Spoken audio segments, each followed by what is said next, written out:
Everyone, Flipkart থেকে এটা কিন্তু 456 টাকা দিয়ে আমি অর্ডার করেছিলাম। কাঞ্জিভারম আর্ট সিল্কের ওপর ছিল এই শাড়িটি, পিঙ্ক কালারের ওপর। এটা অর্ডার করার সময় যতটা আমার ভালো লেগেছিল, ঠিক আসার পরে ততটাই কিন্তু আমার মনটা খারাপ হয়ে গেছিলো, কারণ এর কোয়ালিটিটা এত বাজে ছিল।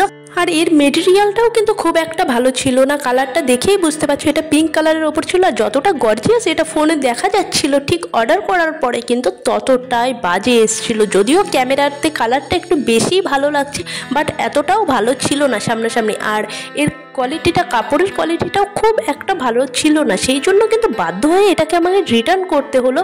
ফ্লিপকার্ট থেকে এর আগে কিন্তু আমার সঙ্গে এরকম হয়নি যে যেরকম অর্ডার করেছি সেরকম আসেনি, হয়তো একটু এদিক ওদিক হয়, বাট এটার কাপড়ের কোয়ালিটিটা এতটাই বাজে ছিল যে রিটার্ন না করে পারলাম না।